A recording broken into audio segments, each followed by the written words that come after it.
বাবা, আমরা আর কতদিন এভাবে কোনো রকমে পেট চালাবো? পেট যে আর কথা শোনে না। হ্যাঁ বাবা, কতদিন হলো আমরা দুটো ভাত পেট ভরে খেতে পারি না। চলো না বাবা, আমরা সবাই বনে গিয়ে কাঠ কেটে বাজারে বিক্রি করব। কিন্তু বাবা, সেটা যে তোদের অনেক কষ্ট হয়ে যাবে। তোরা ছোট মানুষ, তোরা কি পারবি এত দূর থেকে কাঠ কেটে বাজারে বিক্রি করতে? হ্যাঁ বাবা, আমরা পারবো। মানুষ তো পেটের দায়ে কত কিছু করে।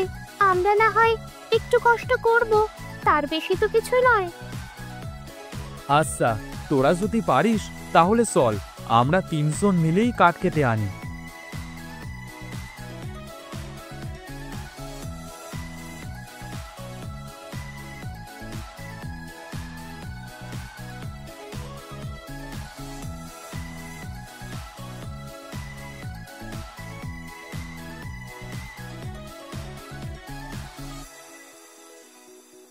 বাবা, আর যে হাঁটতে পারছি না।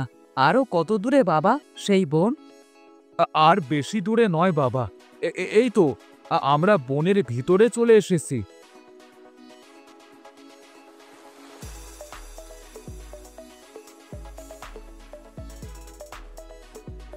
বাবা, ওই দেখো, কত সুন্দর একটা হরিণ।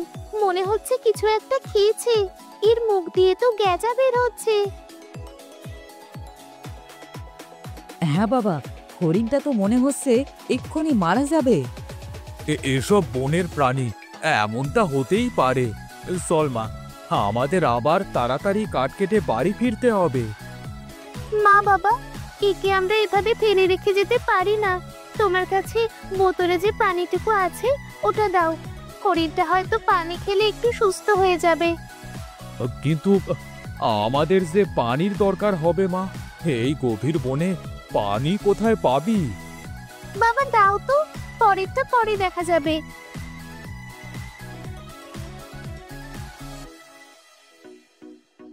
বাবা দেখেছো, হরিণটা সুস্থ হয়ে গেছে। হয়তো পানির জন্যই হরিণটার এমন হয়েছিল। হবে হয়তো। এবার তাড়াতাড়ি চল মা, দেরি হয়ে যাচ্ছে।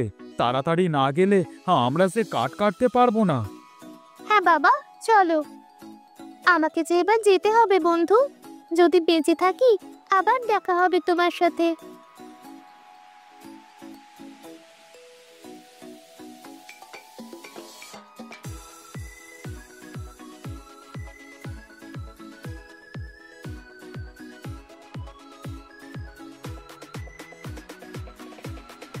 হ্যাঁ, আর যে পারছি না বাবা, খুব সে পানির পিপাসা লেগেছে।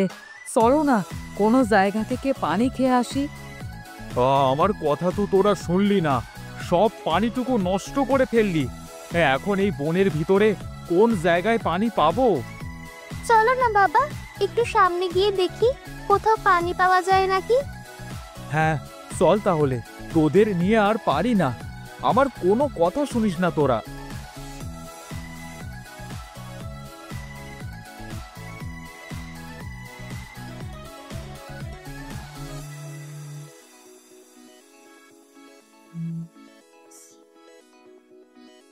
বাবা, বনের এত গভীরে কে থাকে? চলো তো বাবা, বাড়িতে গিয়ে দেখি। হ্যাঁ মা চল, দেখি কেউ একটু পানি দেয় নাকি।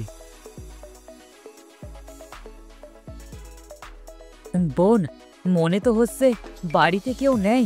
চল তো আমরা ঘরের ভিতরে যাই। ভাই, ঘরের ভিতরে যাব কি করে? দেখো, ঘরটাতে তো তালা দেওয়া আছে। এই কেমন অদ্ভুত তালা বাবা, এমন তালা তো জীবনে দেখিনি। তাহলে কি আমরা ভেতরে ঢুকতে পারবো না?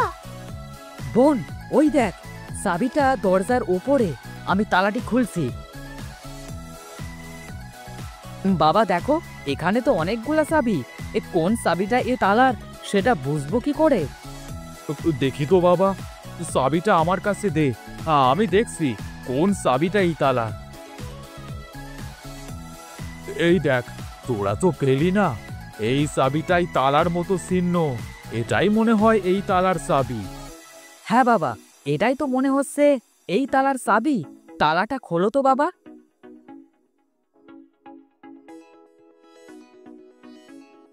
ওই তো বাবা, তালা খুলে গেছে। নৌসীমা, তুই বাইরেই থাক, আমি রাফাতকে একটু পানি খাইয়ে আনি। আমরা না আসা পর্যন্ত তুই এখানেই থাকিস, কেমন? আচ্ছা বাবা, তোমরা তাড়াতাড়ি ফিরে এসো কিন্তু।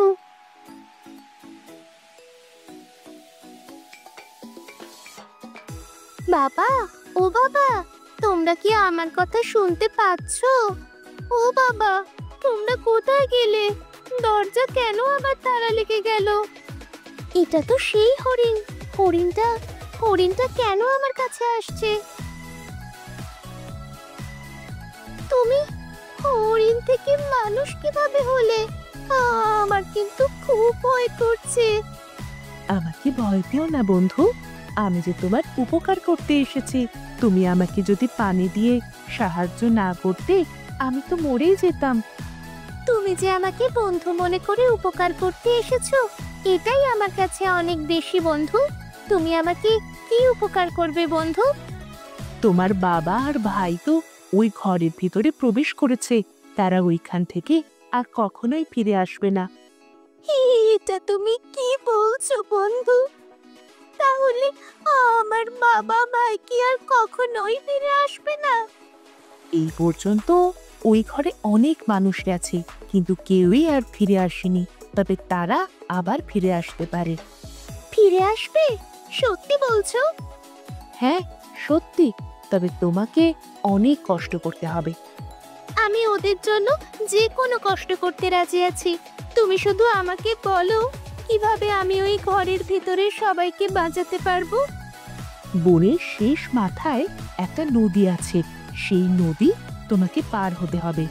নদীর ওই পাশে একটা ডাইনির প্রাসাদ আছে। ওই প্রাসাদের বাইরে একটা আম বাগান আছে।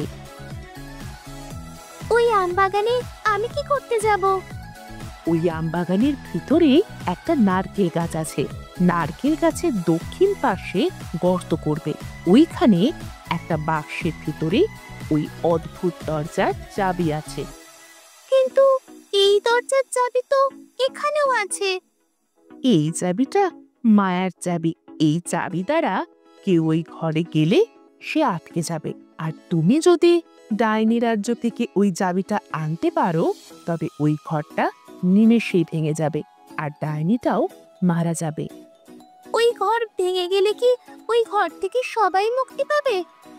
হ্যাঁ, সবাই মুক্তি পাবে। অমাবস্যার আর 2 দিন আছে। আগামী অমাবস্যার রাতে ডাইনি সবাইকে তার প্রাসাদে নিয়ে গিয়ে তাদের তাজা রক্ত খেয়ে আরো শক্তিশালী হবে। তোমার হাতে আর মাত্র 2 দিন আছে। কিন্তু আমি ওই চাবিটা আনবো কিভাবে? তুমি যদি আজ যেতে পারো, ওই চাবিটা সহজেই আনতে পারবে। কারণ ডাইনিটা আজ ওই চাবিটা পাহারা দিবে না। আজ সেই ডাইনি তান্ত্রিকের কাছে সাধনা করতে যাবে।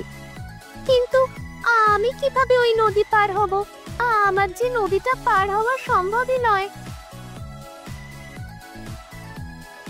এই রাজহাঁসের উপরে চড়ে বসো, সে তোমাকে ওইখানে নিয়ে যাবে। কিন্তু মনে রেখো, বেলা শেষ হবার আগেই তোমাকে ফিরে আসতে হবে। তা না হলে ওই ডাইনি তোমাকেও বন্দি করবে। তোমাকে অনেক ধন্যবাদ বন্ধু, আমাকে উপকার করার জন্য। আমি যাচ্ছি এবং খুব শিগগিরই ফিরে আসবো। এটা রাখো, মাটি খোঁড়ার সময় এটা কাজে লাগবে তোমার।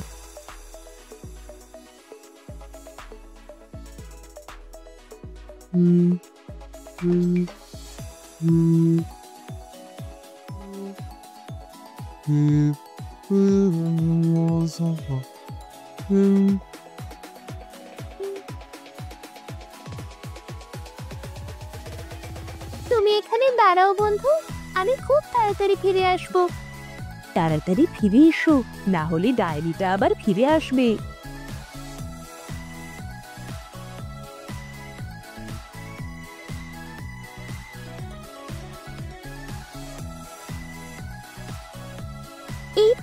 এই তো আমার বাক্সের চাবিটা পেয়ে গেছি। তাড়াতাড়ি আসো বন্ধু, ডায়েরিটা এখনই চলে আসবে। এই তো আমি চলে এসেছি। চলো তাড়াতাড়ি আমরা ফিরে যাই।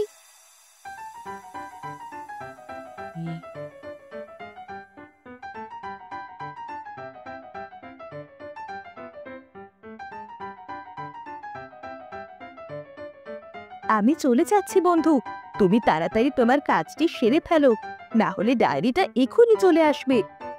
হ্যাঁ বন্ধু, আমি এক্ষুনি যাচ্ছি।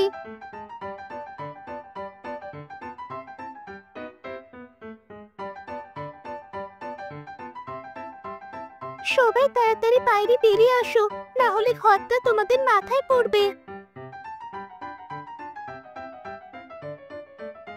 বাবা, তোমরা আমাকে একা রেখে কোথায় গিয়েছিলে? মারে, তুই জানিস না, হ্যাঁ, আমাদের সবাইকে তুই কত বড় বিপদ থেকে বাঁচালি। চল বাড়ি ফিরে যাই, আর কোনো দিনও আমরা এ বনে আসবো না। হ্যাঁ বাবা, চলো আমরা সবাই বাড়ি ফিরে যাই। চল ভাই, বাড়ি যাই। হ্যাঁ, আমি তো ভয় পেয়েছিলাম বোন, না জানি আর কখনো তোর সাথে আমাদের মনে হয় দেখা হবে না। চল বোন, এখান থেকে আজ থেকে আমরা বাড়ির দিকে কাজ করে খাবো, আর কখনো এ বনে আসবো না। হ্যাঁ চল, তোমরা সবাই যে যার বাড়িতে ফিরে যাও, আর কখনো এই বনে তোমরা এসো না। তোমাকে কি বলেছে ধন্যবাদ দেব মা? সৃষ্টিকর্তা তোমার ভালো করুক, তোমরা সবাই ভালো থেকো। তুমি যদি আজ না থাকতে, তাহলে আমরা কেউ আর বাড়ি ফিরতে পারতাম না। সবই মহান সৃষ্টিকর্তার কৃপা। তোমরা সবাই চলো বাড়ির দিকে যাই।